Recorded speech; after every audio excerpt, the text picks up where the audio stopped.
Hey y'all, we're reading Emma. Lovely cover, love that shade of yellow. We're on chapter 18.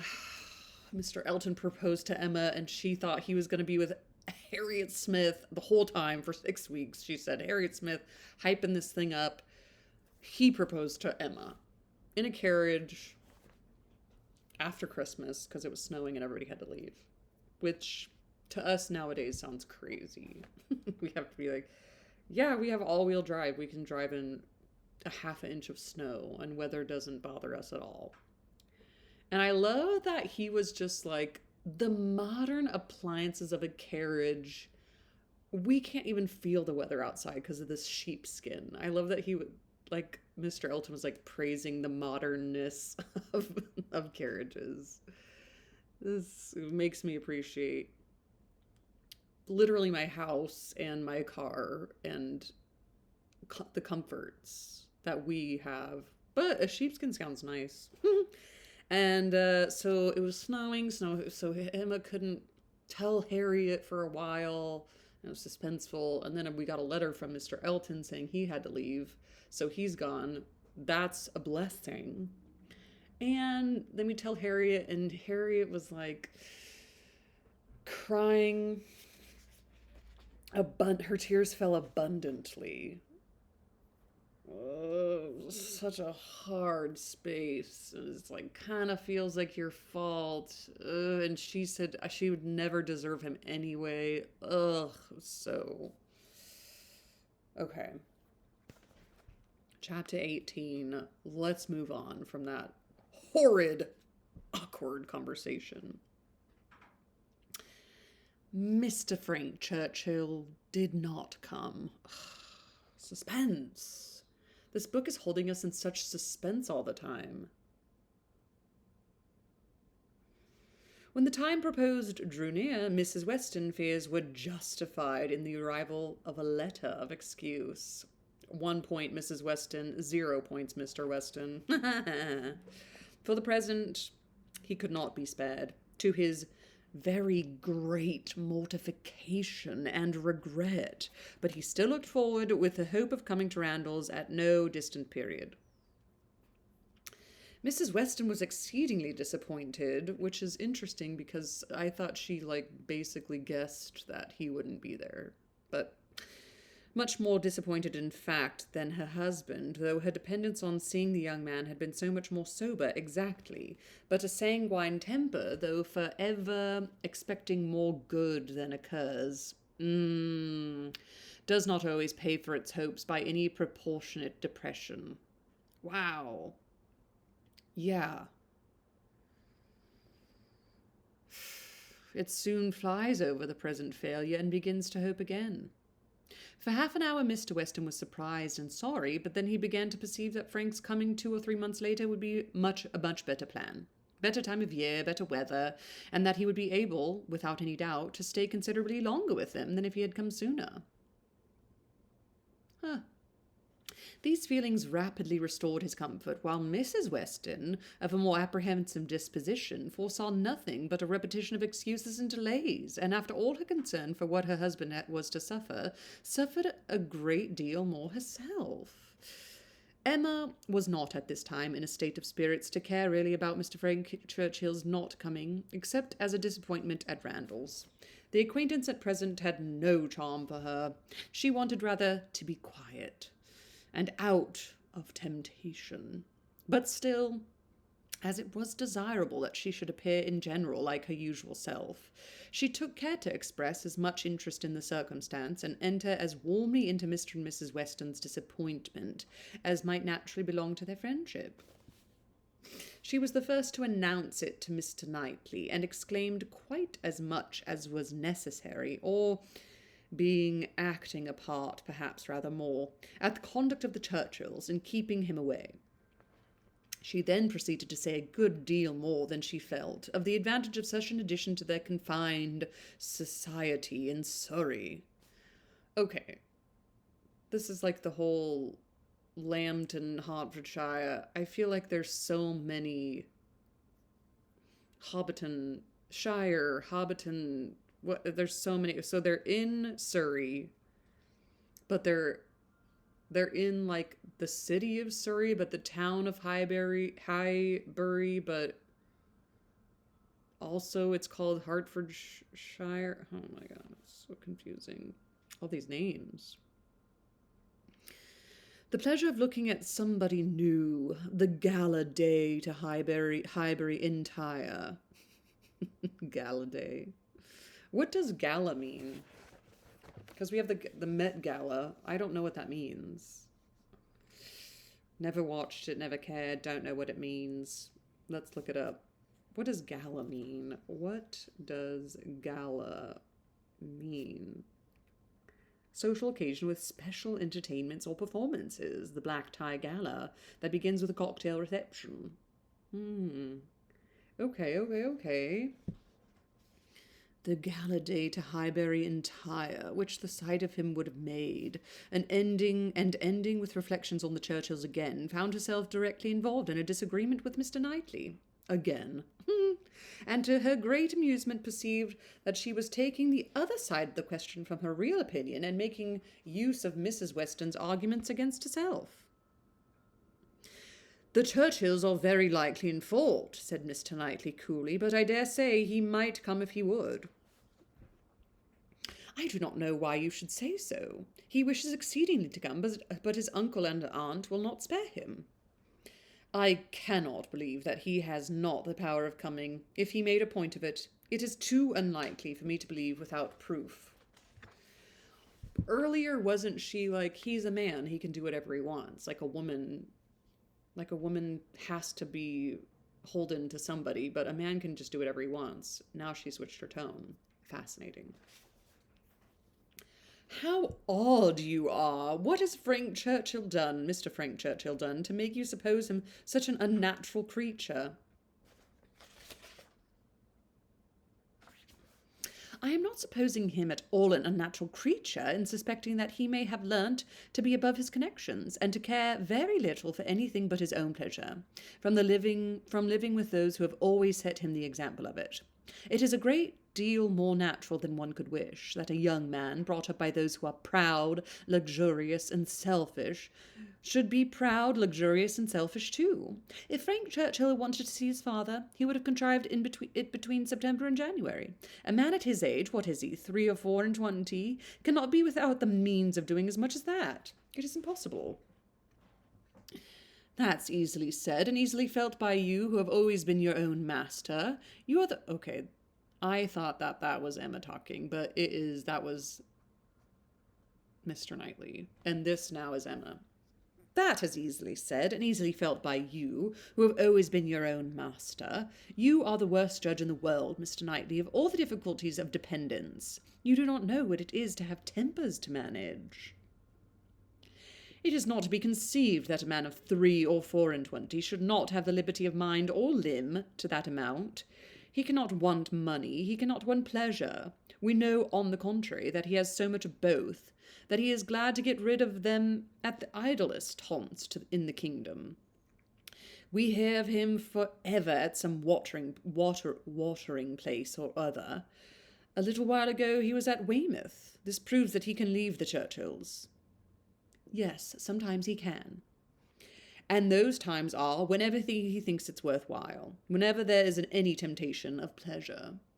Ooh, what does Mr. Knightley know that Emma doesn't know? It is very unfair to judge of anybody's conduct without an intimate knowledge of their situation. Yeah, Emma. Emma's saying that. Yeah, Emma. And Jane to us. Jane to us to Emma, Emma to Mr. Knightley. It is very unfair to judge of anybody's conduct without an intimate knowledge of their situation. Nobody who has not been in the interior of a family can say what the difficulties of any individual of that family may be. We ought to be acquainted with Enscombe, and with Mrs. Churchill's temper before we pretend to decide upon what a nephew can do. He may at times be able to do a great deal more than he can at others. There is one thing, Emma, which a man can always do, if he chooses, and that is his duty.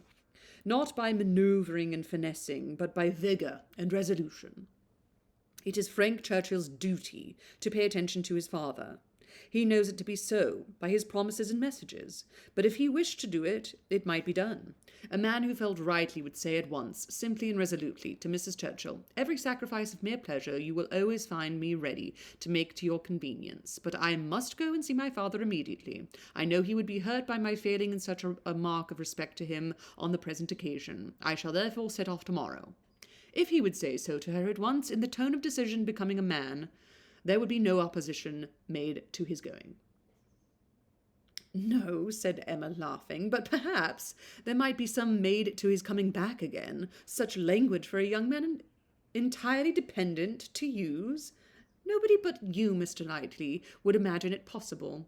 But you have not an idea of what is requisite in situations directly opposite to your own. Mr. Frank Churchill to be making such a speech as that to the aunt and uncle who have brought him up, and up to provide for him, standing in the middle of the room, I suppose, and speaking as loud as he could. How can you imagine such conduct practicable? Practicable? Practicable. Practicable. Depend upon it, Emma, a sensible man would find no difficulty in it. He would feel himself in the right, and the declaration, made, of course, as a man of sense would make it in a proper manner, would do him more good, raise him higher, fix his interest stronger with the people he depended on, than all that a line of shifts and expedients can ever do. Respect would be added to affection. They would feel that they could trust him, that the nephew who had done rightly by his father would do rightly by them, for they know as well as he does, and as well as all the world must know, that he ought to pay this visit to his father, and while meanly exerting their power to delay it, are in the hearts not thinking the better of him for submitting to their whims. Respect for right conduct is felt by everybody. If he would act in this sort of manner on principle, consistently, regularly, their little minds would bend to his. I rather doubt that. You are very fond of bending little minds, but where little minds belong to rich people in authority, I think they have a knack of swelling out till they are quite as unmanageable as great ones. I can imagine that if you, as you are, Mr. Knightley, were to be transported and placed all at once in Mr. Frank Churchill's situation, you would be able to say and do just what you have been recommending for him, and it might have a very good effect. The Churchills might not have a word to say in return, but then you would have no habits of early obedience and long observance to break through. To him who has, it might not be so easy to burst forth at once into perfect independence, and set all their claims on his gratitude and regard it not. He may have a strong sense of what would be right, as you can have, without being so equal under particular circumstance to act up to it. Then it would not be so strong a sense. If it failed to produce equal exertion, it could not be an equal conviction. Oh, the difference of situation and habit! I wish you would try to understand what an amiable young man may be likely to feel in directly opposing those whom as a child and boy he has been looking up to all his life. Your amiable young man is a very weak young man, if this be the first occasion of his carrying through a resolution to do right against the will of others. It ought to have been a habit with him by this time of following his duty instead of consulting expediency. I can allow for the fears of a child, but not of the man. As he became rational, he ought to have roused himself and shaken off all that was unworthy in their authority. He ought to have opposed the first attempt on their side to make him slight his father. Had he begun as he ought, there would be no difficulty now. We shall never agree about him, cried Emma. But that is nothing extraordinary. I have not the least idea of his being a weak young man. I feel sure that he is not. Mr. Weston would not be blind to folly, though in his own son, but he is very likely to have a more yielding, complying, mild disposition than would suit your notions of a man's perfection. I dare say he has, and though it may cut him off from some advantages, it will secure him many others. Absolute. Speaking of a man you've never met.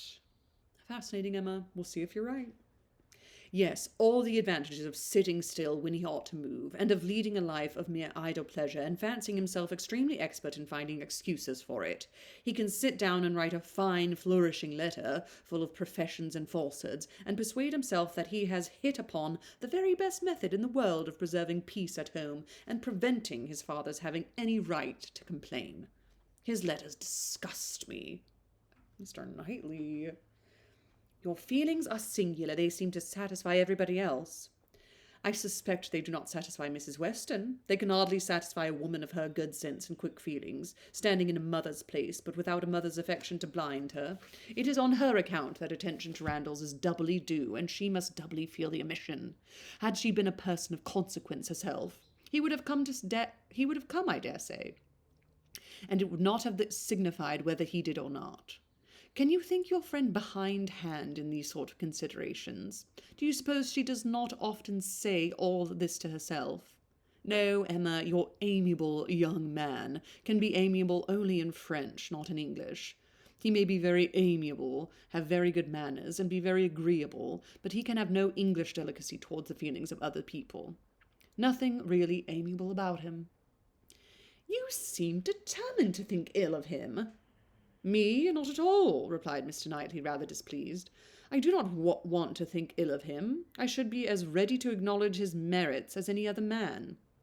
But I hear of none, except that what are merely personal, that he is well grown and good-looking, with smooth, plausible manners. Well, if he has nothing else to recommend him, he will be a treasure at Highbury. We do not often look upon fine young men, well-bred and agreeable. We must not be nice and ask for all the virtues into the bargain. Can you imagine, Mr. Knightley, what a sensation his coming will produce? There will be but one subject throughout the parishes of Donwell and Highbury, but one interest, one object of curiosity. It will be all Mr. Frank Churchill. We shall think and speak of nobody else.